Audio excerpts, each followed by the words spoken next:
Hey everyone, it's Ben Hardy here, and in today's video we're going to be going over the things that I love and hate about the new Nissan GTR. And with all that being said, let's get straight into the video. So the number one thing has to do with the exterior styling of the GTR. So up to this point, the GTR has been out for quite some time, but I still think it looks absolutely fantastic to this day, and it gets a massive amount of attention, especially in this bright blue color.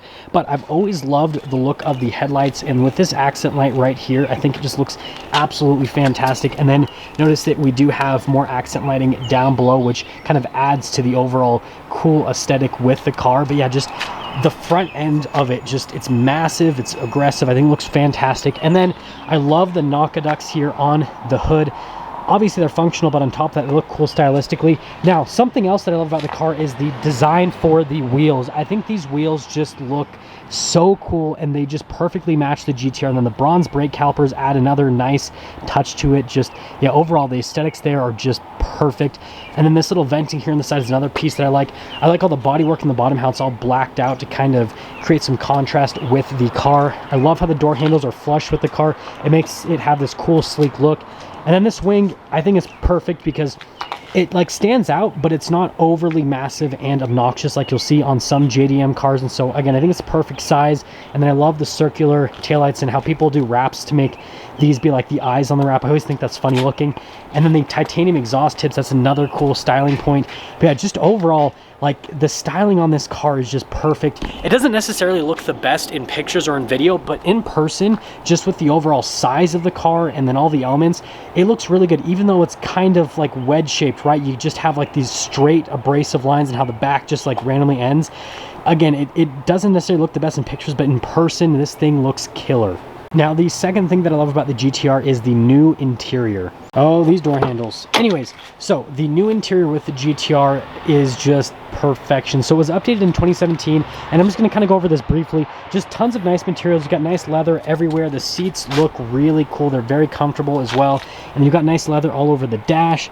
The steering wheel is really nice. You've got leather on the airbag cover. You've got cool like carbon fiber accenting throughout the interior as well. But yeah, just overall, the update they did in 2017 was just perfect. The car looks absolutely fantastic, and yeah, I just really love this updated interior. It really does feel like a nice upscale car now. Now, the number three thing is the door handles. I had to make this a point because I kind of have an obsession with these door handles. I love the sound. Listen. I love the sound and I love the actuation. And here's the thing is, you guys know with the LC500 and the Huracan, they kind of come out the other way. This is actually the perfect way for them to come out because it's just really easy to open the door. The other ones are kind of awkward because they come out that way and you kind of have to like, it's just not the greatest leverage point, whereas this, super easy to open, and yeah, it looks cool, it feels cool, and so that's why it's a point. Now, the number four thing is the mechanical sounds that the car makes. Now, hopefully this is going to come through with the audio. I'm not really going to talk. I'm just going to let you guys listen. I love all of the mechanical sounds that you hear with the GTR.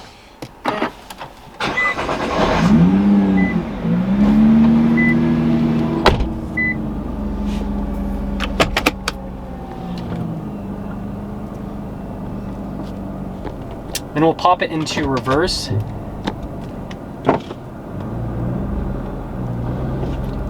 I don't know if you guys can hear, but like there's all sorts of like little mechanical sounds. They're not necessarily the loudest, but it's just super cool. If you ever have a chance to drive a GTR, then you'll understand what I'm talking about, and especially with the transmission. Now, some people don't like this because it's associated with like the clunkiness at low speeds, but I love the sounds you get from the transmission as it's like changing gears, and when you're going at low speeds, when the transmission takes it in and out of gear, it's just, I love the sounds. It's just, I don't know, it absolutely gets to me, and it's just perfection if you ask me. Now, the number five thing is the performance, and you guys knew this was coming. So obviously we are going to talk about the performance.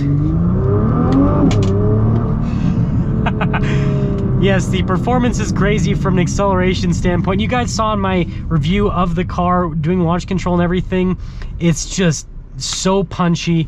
And I mentioned this in a video that I'm actually posting after this, but I'm going to mention this here in the performance section. Treat this like a manual transmission. So what I do is I will downshift down to second if I'm coming up to a stop, but then I don't ever downshift into first. I come to a complete stop and just let the transmission go into first by itself.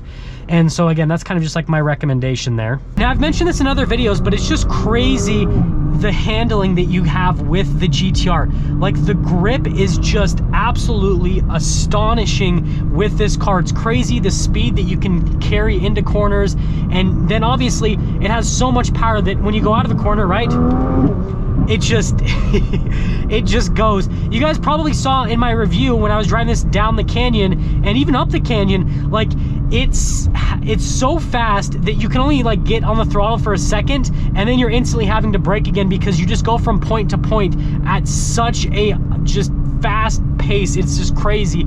So yeah, absolutely love the performance of the GTR. It's just amazing on every single metric. Again, the straight line acceleration, mind-boggling, and then the fact that it just corners so well, and you just never run out of grip, you never run out of traction on road. It's just absolutely phenomenal, and it just makes for such an exciting driving experience where you just want to constantly push the limits of the car. And to be frank, I mean, to get to the limits of this car is so difficult on road. It's pretty much impossible. And so yeah, just again, I love the performance of the GTR. It's been so exciting. Now that we've gone over the positive things of the GTR, let's get into the things that I don't really like about it. Now, the first thing is certain exterior elements. So overall, like I said, I love the exterior on the GTR, but there's some things that I would change. So first off, I think the headlights look a little bit old school, right? Because it's not LED for everything. But then on top of that, I wish they were blacked out. I think that would look a lot better with the rest of the car if everything was blacked out. And then you have elements like this. I know that it's kind of like a thing with Nissan to do the chrome smiley faces with the work on the front, but I don't know. I'm not necessarily a fan of that either. And then aside from that, everything else here on the side, like I said, I'm completely fine with. Like, all of that looks good aesthetically. But if we come here to the back, I don't know, I kind of have a love-hate relationship with the bottom portion right here. I love the look of the exhaust tips, but then some of the bodywork down here, I don't know, I'm not necessarily a huge fan of how it looks aesthetically. Overall, the car definitely looks great, but there are certain things. And then also the parking sensors. I mean, that's every single car. Whenever they have parking sensors, it definitely kind of runs the styling to an extent on the car, but it's not really a big deal. Now, the number two thing is certain interior elements. So popping here to the interior, like I said, the interior overall is really nice, but there are certain elements that just aren't so nice. So like right here, this is all plasticky, and then down here, like, you have the cool GTR logo, but then tons of plastic right here as well. I feel like they could have made it nice and metallic. And then on top of that, if we come down here, the pedals look really good, but then you can see all the controls right here, again, just really plasticky for all of that stuff. And then coming here into the center stack, same kind of story. And it's kind of weird. It's like you have the nice leather and then the carbon fiber, but then you have like areas that are just cheap and plastic looking, including on the steering wheel, and it just doesn't fit. I feel like they should have used some metallic trim, or maybe just more carbon fiber to kind of make it so the interior is a little bit more uniform, and then also like right there on the steering wheel, so that it was kind of, again, more uniform and just looked a little bit more upscale in certain elements. But overall, the interior is very nice. Now, the number three thing is with the dated technology. I gotta start up the old GTR again. Boom. So first off, overall, I definitely like the look of the gauge cluster, but obviously, I mean, look at that screen. That looks like that's from like 2000.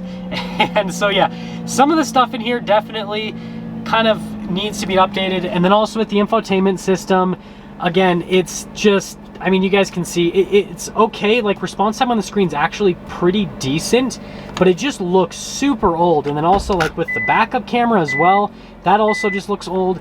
And so yeah, I mean, performance wise, the car is crazy, but I mean, it's been out since 2009, and they've changed some things, but there's some things that really haven't changed all that much. And so it just kind of feels dated from some tech points. And then also, like, it doesn't have blind spot monitoring, which, I mean, it's not a huge deal, but at the same time, this car's $120,000 and it doesn't have blind spot monitoring, which is kind of weird if you ask me.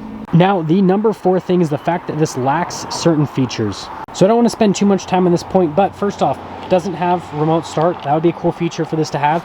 Does not have air-conditioned seats. That would be another cool feature for it to have. And then if we pop into the interior, you guys already saw this, but I went over the backup camera. It just has a backup camera, doesn't have a 360 view or anything like that. Does not have adaptive cruise control, doesn't have blind spot monitoring, any of that safety tech. It doesn't have any of that stuff. And then on top of that, right, you've got the analog gauge. Doesn't have like a heads-up display or anything like that. And I'm just mentioning this stuff. I don't feel like it necessarily needs to have it, but I'm just saying it doesn't have it, and it's a very expensive car. And then this is This is the lamest, most nitpicky thing ever, but I'm gonna mention it because I can. Do you see this? $120,000, and it does not have hood struts. It still has a hood prop. I mean, I'm just saying. Now, the fifth and final thing is the transmission at low speeds. So we are in a parking lot, and I'm doing this to show the transmission, obviously. And so you guys can see it instantly like shifts out of first into second. You can kind of hear the transmission sounds again. I love the mechanical sounds, but you can kind of see it doesn't, notice how it kind of, the throttle, the RPMs just kind of blip right up. It doesn't like to do the stop start stuff too much. It can kind of, you can see right there, it just goes up. It seems like it just doesn't like to be in that gear. And then also, if you're gonna go from like, let's say that you're trying to park, so you want to go into reverse, but then you want to go back into drive. It's not that bad, honestly. Like, I feel like people kind of over accentuate it. Yeah, it isn't as smooth as a regular automatic, but it's honestly not that bad. And that's pretty much the scope of it. And then, like I said, I'm just doing this for demonstration purposes only. If you are moving and you accidentally let's say you go into second and then you want to go into first while you're moving, it does it, but it kind of, you can see it just disengages, it takes it into neutral, and so it kind of just like clunks out. So again, it's not necessarily the smoothest, but it really isn't as bad as what people make it out to be honest. Now that's gonna sum things up for our video, going over the things that I love and the things that I don't exactly love about the new GTR. Again, hopefully that was helpful for you guys if you are considering getting this car. As always, if you're stopping for the first time, please subscribe, comment down below what you think. I'll see all of you in the next video.